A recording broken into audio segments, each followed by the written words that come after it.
I never expected a phone call to ruin my Christmas Eve. The lawyer's voice was calm, almost cruel, as he told me my parents had completely erased me from the family will. My heart stopped. For a moment, I just sat there, staring at the twinkling lights, trying to understand how the people I grew up loving could betray me so coldly. Anger, disbelief, and a strange pang of fear mixed in my chest. And yet, as I watched them prepare for their festive celebrations, a plan began to form in my mind, one they would never, ever see coming. The ringing of my phone startled me, a harsh contrast to the soft hum of Christmas music filling my apartment. I had been curled up on the couch, trying to ignore the ache of yet another holiday season spent alone, when the lawyer's name flashed on the screen. Hesitation gripped me. I took a deep breath, answering with a trembling, "Hello?" His voice was calm, but there was a weight in it that made my stomach drop. "Lila Morgan?" he began. "I'm calling regarding your family's estate." The words barely registered before he added, almost as if rehearsed, "I'm sorry to inform you. You have been completely removed from the family will."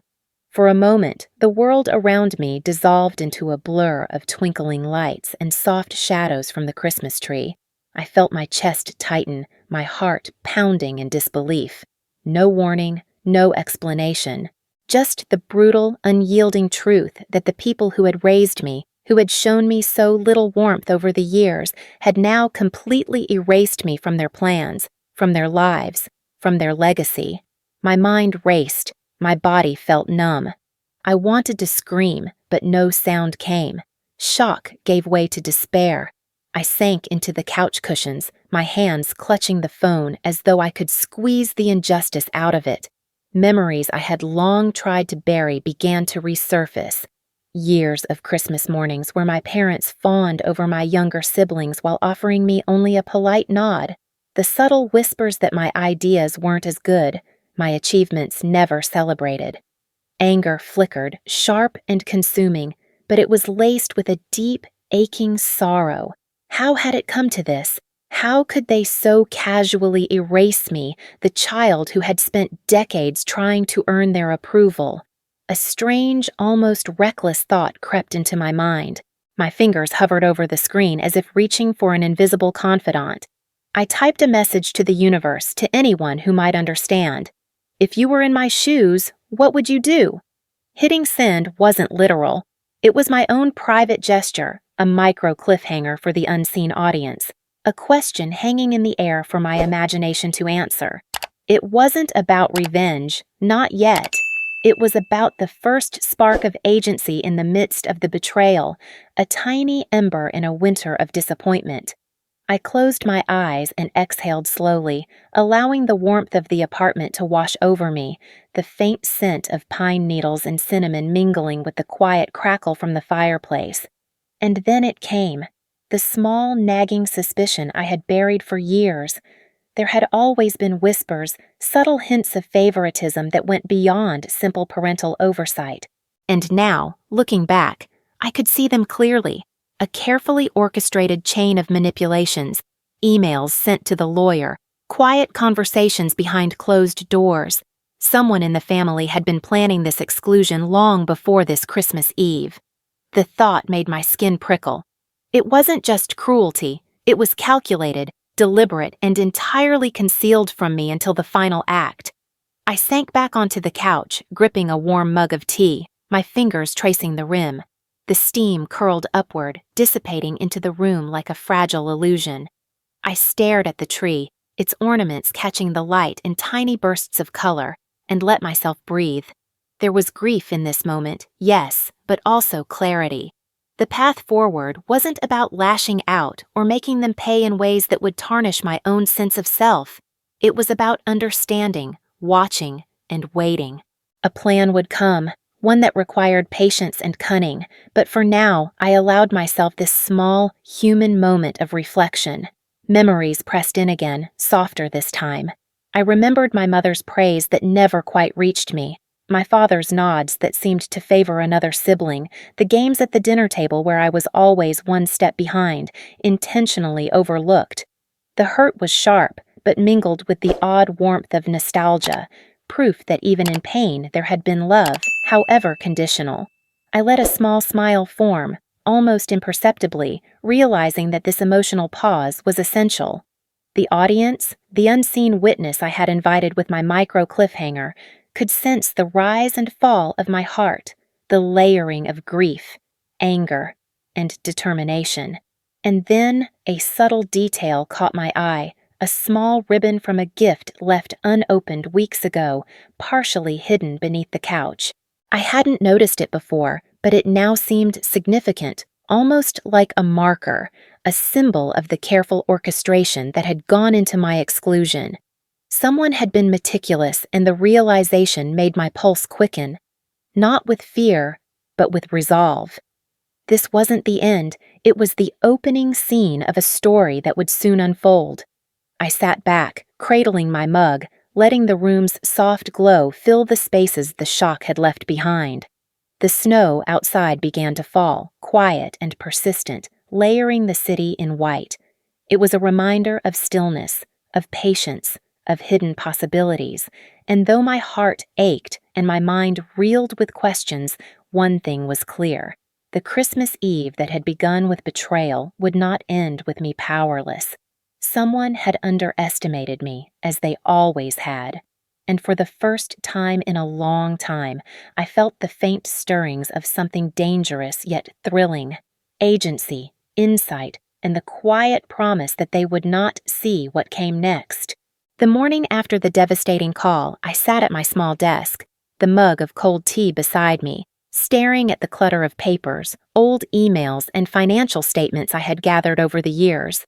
Every line item, every overlooked receipt, and every carefully worded message suddenly felt like pieces of a puzzle I had ignored too long. I started methodically, tracing account numbers, rereading past correspondence, and scanning notes I had taken during family gatherings. Patterns emerged, subtle, yet unmistakable. My parents and siblings had been moving in tandem, manipulating situations and concealing their intentions from me for years. What I had once dismissed as casual favoritism now took on a deliberate, almost sinister shape. The realization made my chest tighten. I remembered the quiet smiles exchanged between my older brother and my father during family dinners, the way my mother always deferred to my sister's opinions, even when mine were valid, and the hidden phone calls that I had never been allowed to overhear. It wasn't simply neglect, it was orchestration. I had been a pawn in a game I had never agreed to play. My stomach churned as I connected the dots, every missed opportunity, every sidelined accomplishment, every carefully timed exclusion.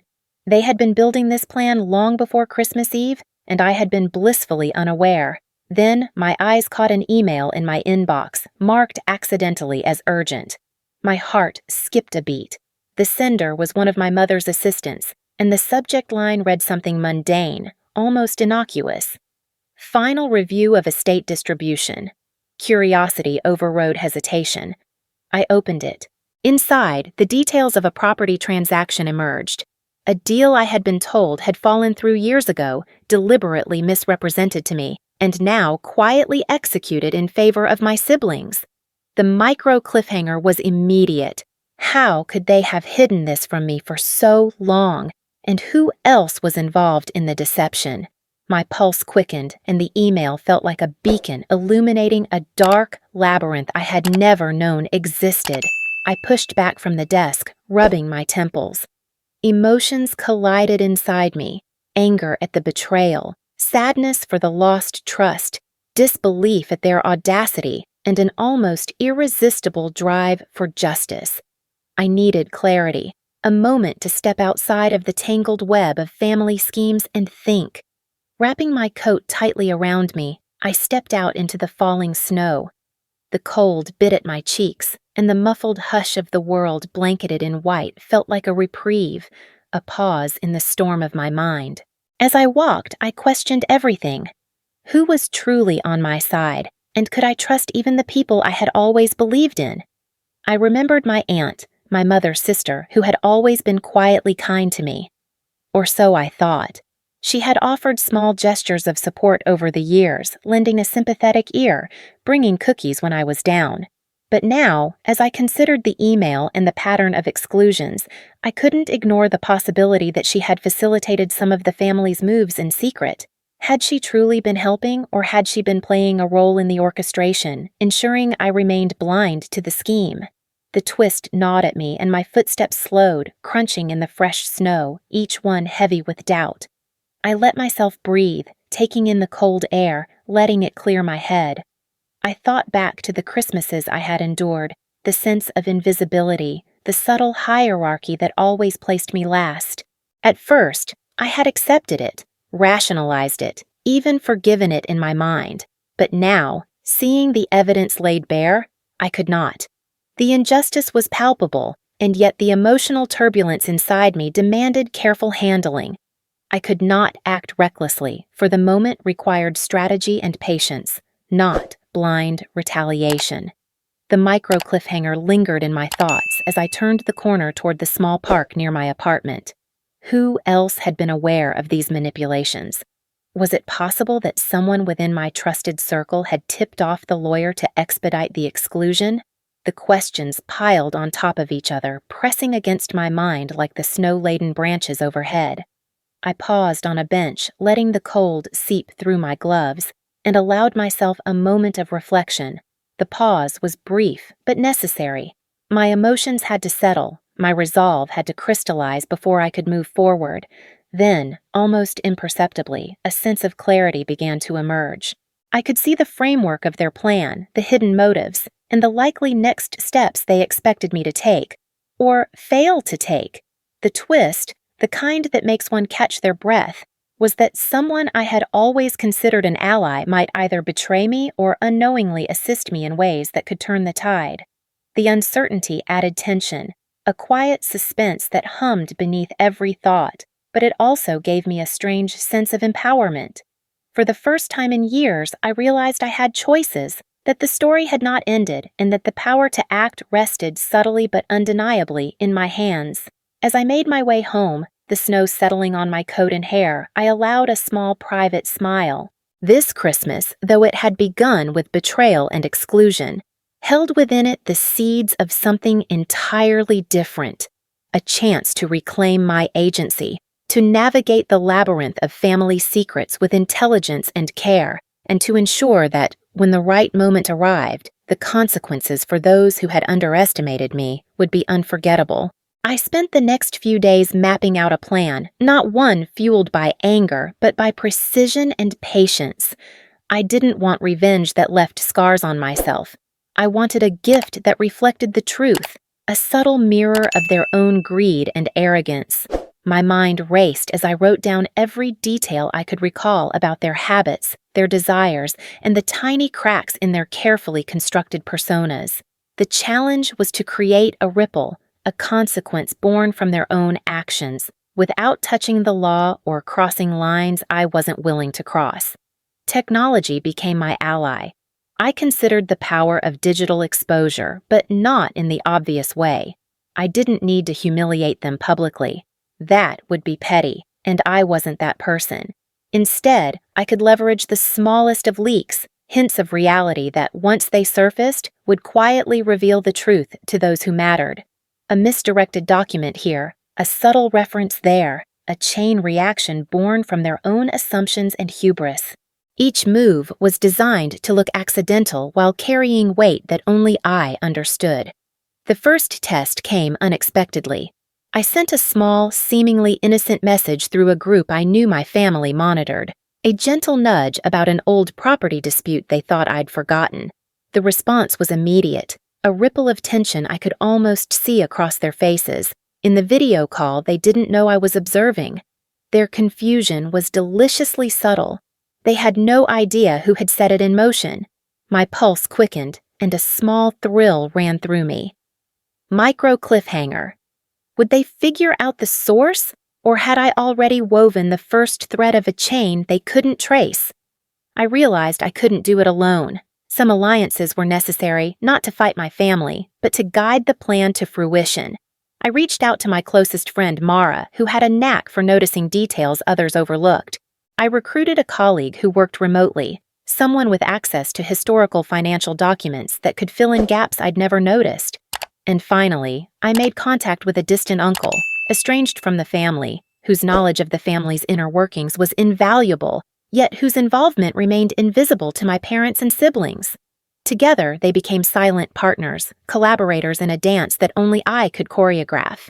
Yet even as I built this network, there were moments when the weight of isolation pressed down. I often retreated to my journal, pen in hand, letting the words flow freely as I described the mix of frustration, longing, and determination that swirled inside me. I wrote about the unfairness of years spent unnoticed, the sting of being erased, the quiet hum of hope that maybe, just maybe, I could tilt the scales toward justice without surrendering my dignity. These moments were my pauses, my breathers, the emotional spaces that reminded me I was human, not a strategist or an avenger devoid of empathy. As the plan took shape, I began to appreciate its complexity. What seemed simple on the surface, a nudge here, a hint there, was actually layered with contingencies. Every reaction my family might have had was accounted for, every potential misstep anticipated. The beauty of the strategy lay in its subtlety. They would expose themselves gradually, revealing their own flaws and missteps without suspecting my hand in it. Twist upon twist would unfold, each small revelation feeding into the next, creating a chain of consequences that felt organic, inevitable, and profoundly satisfying. I paused one evening, staring at the snow falling softly outside my window. The world was quiet, blanketed in white, and for a moment, the chaos of my thoughts softened. I reflected on my past helplessness, the countless times I had been sidelined or dismissed. But in that quiet, I recognized a new reality. I was no longer powerless.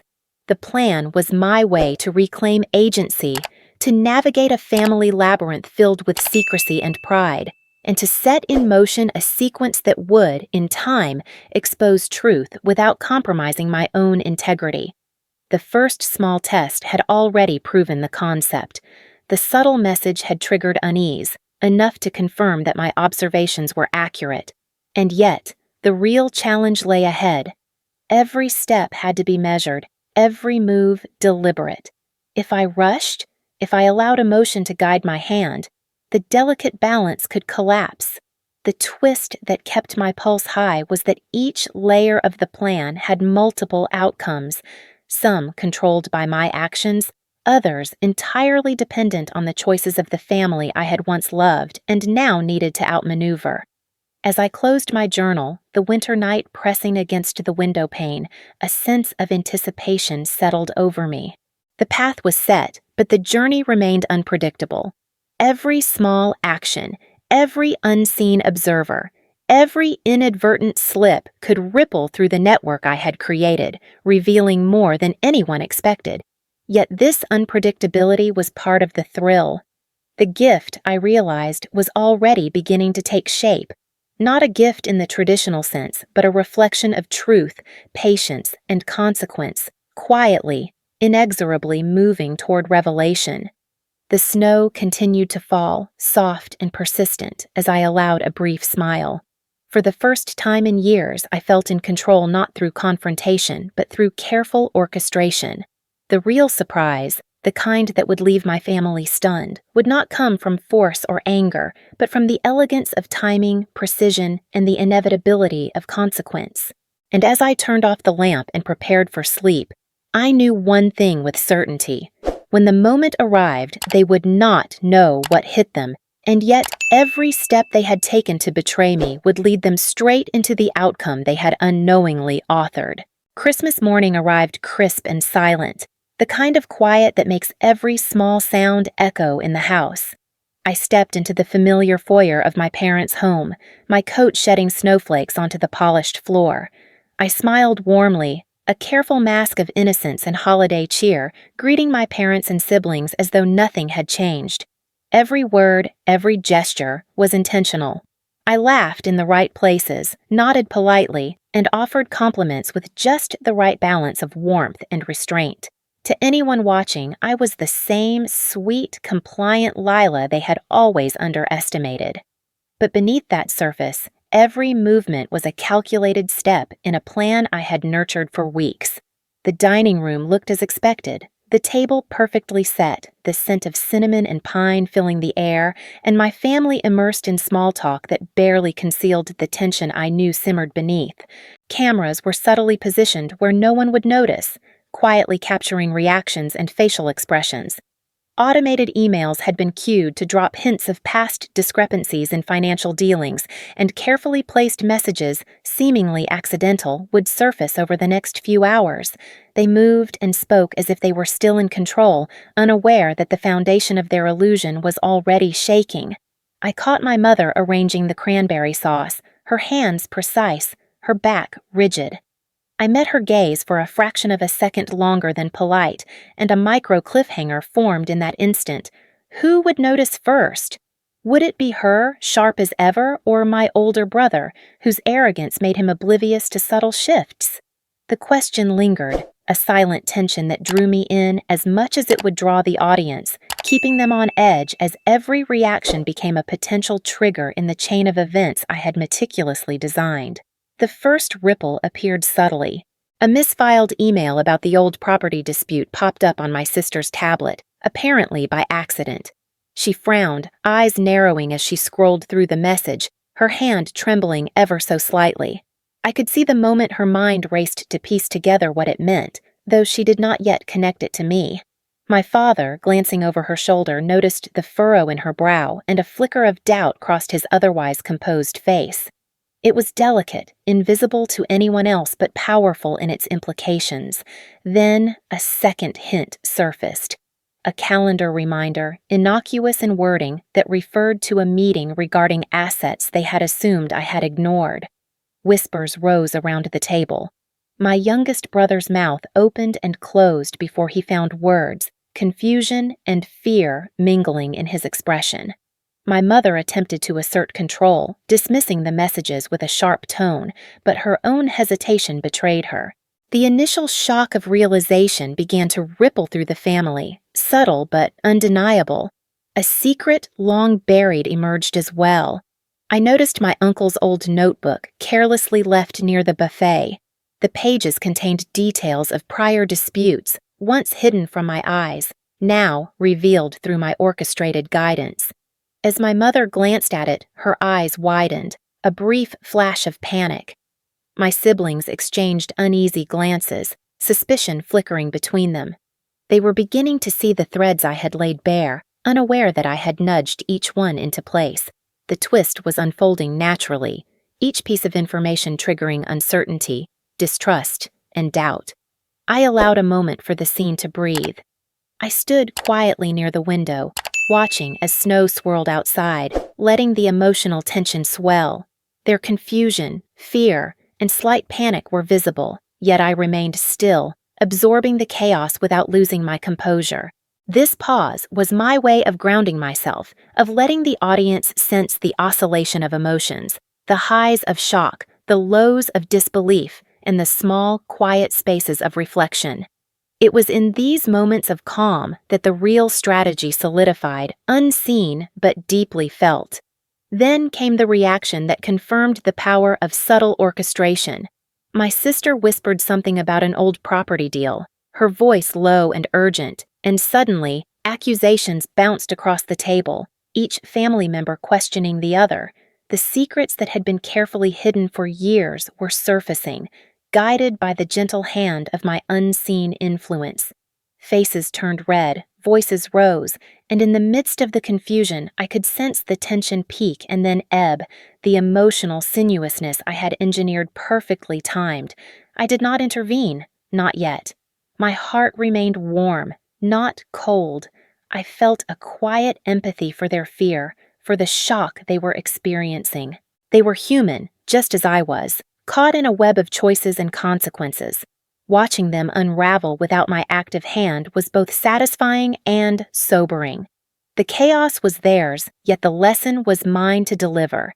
Every glance, every hesitant step, every whispered suspicion was a reflection of the plan's design, subtle deliberate and inevitable. As the morning unfolded, I kept my composure, sipping from my coffee and observing the chain reaction. Each misstep my family made triggered another layer of doubt, another ripple of tension. The twist I had orchestrated from weeks of observation and patient planning was now playing out. Their own actions, their pride and assumptions, had become the instrument of revelation.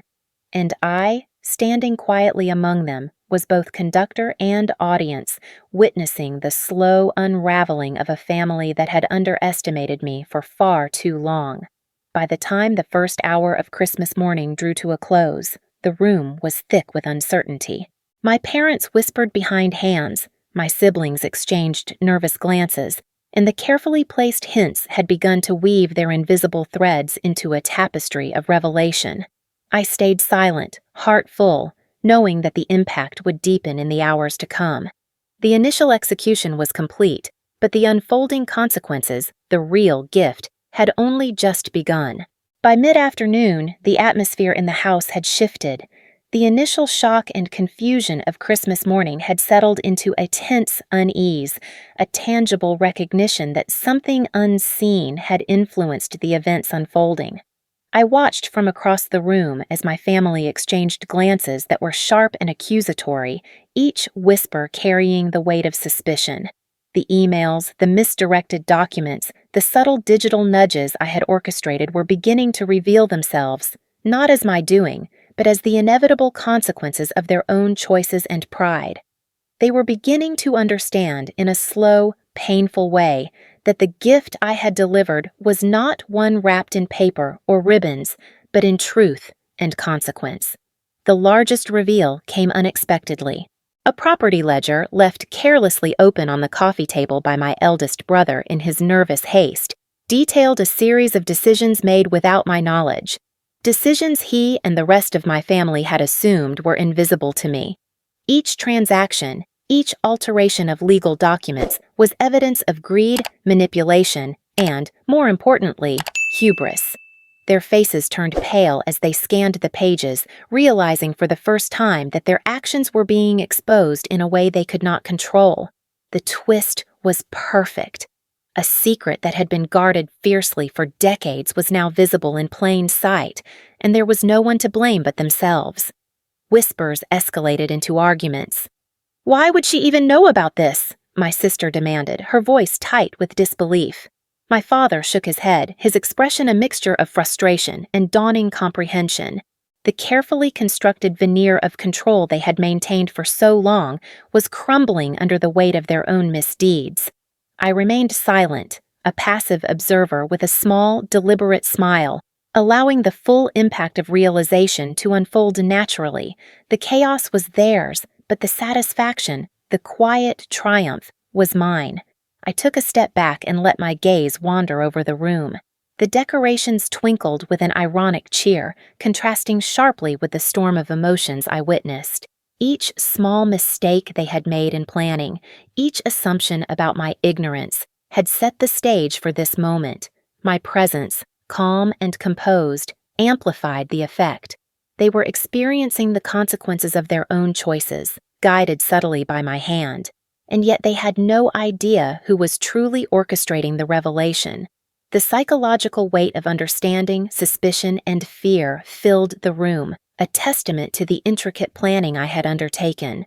In the midst of the tension, I allowed myself a brief pause. I sank into the couch by the fireplace, the warmth of the flames brushing against my cheeks, and let the silence wash over me. It was a moment to breathe, to feel the lingering ache of years spent unseen, and to recognize the satisfaction of watching justice unfold without cruelty.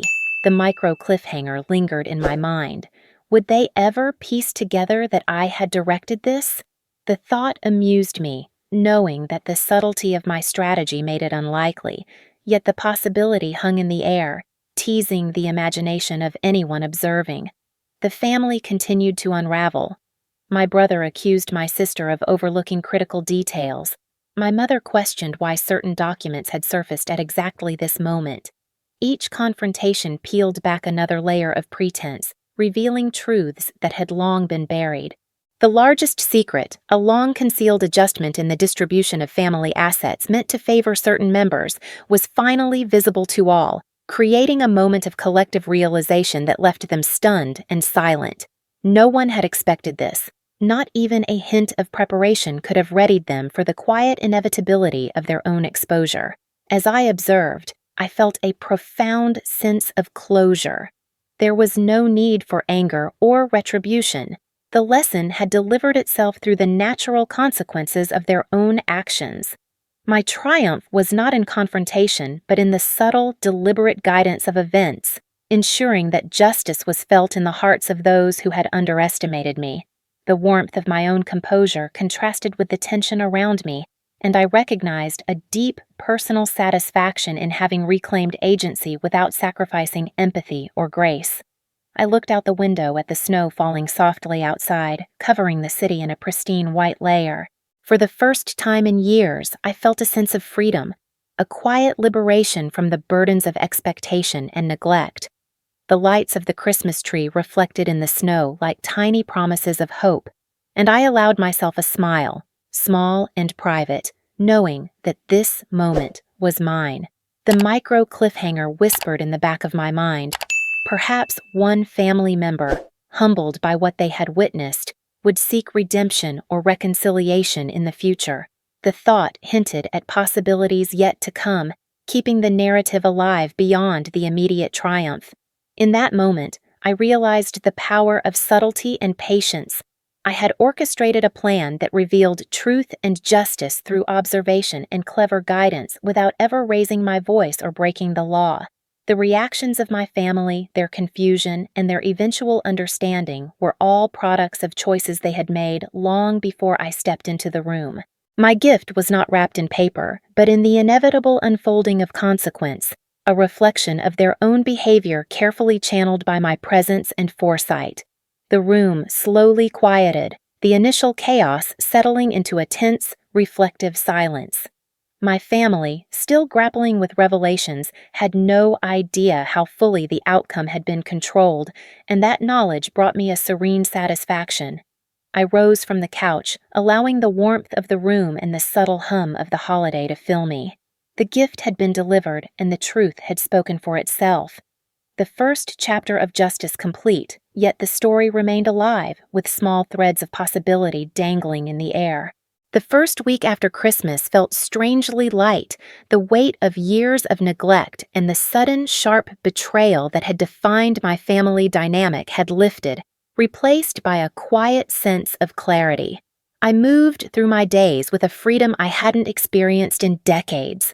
My mornings were no longer dictated by the expectations or judgment of others. I prepared my coffee just the way I liked it, lingered over my work without rushing to please anyone, and allowed myself to make decisions without second-guessing. For the first time in my adult life, I felt the contours of my independence, both emotional and financial, firmly under my control. I took stock of my apartment, now a space that reflected me entirely.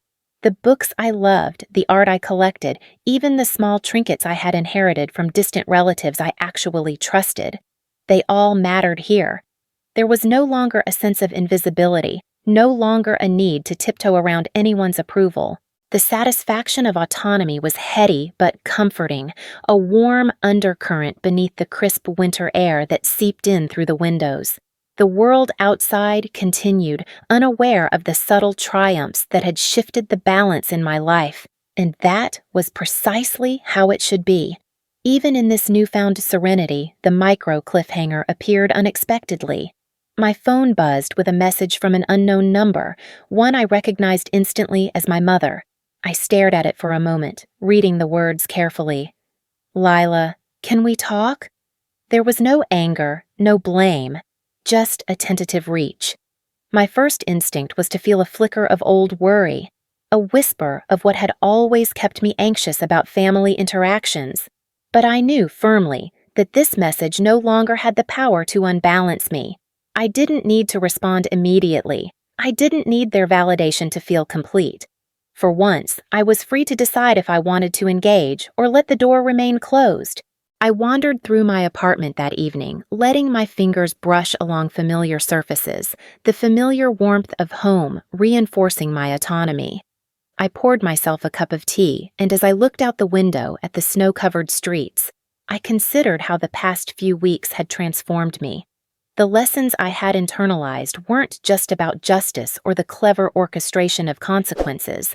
They were about resilience, self-respect, and the power to act without compromising my values. My family had underestimated me for years, but now, through subtlety and patience, I had reclaimed my sense of worth without stooping to cruelty.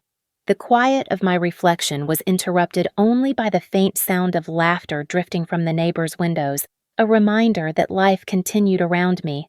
I thought about Christmas itself, which had once been a source of anxiety and heartbreak, and realized that it had transformed into something profoundly different. It was no longer a holiday defined by disappointment or exclusion. Instead, it had become a symbol of liberation, a reminder that joy could exist even after betrayal. I sipped my tea slowly, letting the warmth soak in, and felt a deep sense of peace settle in my chest. I spent the next few days exploring possibilities I had never allowed myself to consider. I reached out to old friends, scheduling lunches and coffee dates that were about connection, not obligation. I invested in small projects that interested me, allowing creativity and curiosity to guide my energy. Each decision, no matter how minor, reinforced the autonomy I had fought silently to achieve. The subtle power of control, the ability to make choices without fear of judgment or manipulation, was intoxicating in its simplicity. And yet, the twist that had made the previous weeks so compelling lingered in my mind. I had accomplished all of this without causing harm or rancor, without sacrificing compassion. The lesson had been delivered with precision, leaving room for reflection rather than resentment. My family had been forced to confront the consequences of their actions, and I had guided it carefully, ensuring the result was both impactful and humane. That realization brought a profound satisfaction, deeper than any confrontation could have offered. On Christmas Eve, I decorated my apartment, small lights twinkling along the windowsill, a miniature tree standing proudly in the corner. The room felt alive with quiet celebration, a reflection of my inner state. I allowed myself to smile fully, a smile unburdened by past guilt, expectation, or fear. The holiday had become my own, a reclamation of tradition, joy, and self-respect. Each light, each ornament was a symbol of agency, a testament to the power of subtlety, patience, and empathy. As I sat by the window watching the snow fall in gentle swirls, my phone vibrated again. Another message, this time from my sister. "I think I understand now. Maybe we can talk soon?" The micro cliffhanger was delicate but unmistakable, a hint at potential reconciliation, a bridge left open without demanding it. I set the phone aside, choosing to savor the moment for myself. I didn't need immediate resolution or validation. The empowerment lay in knowing that I could engage or not, that my happiness was independent of their acknowledgement. In that quiet, snow-filled evening, I realized the true gift of this Christmas: freedom. The kind of freedom that comes from mastering one's circumstances, reclaiming dignity, and learning to navigate life with grace, even after betrayal. The events of the past weeks had shifted the landscape of my existence, leaving me stronger, wiser, and fully alive in my own skin. And as I raised my mug to the twinkling lights, I allowed myself a final private thought. The story was not over. The seeds I had planted had consequences that would ripple forward, leaving space for hope, for growth, and for the subtle, unpredictable twists of life yet to come.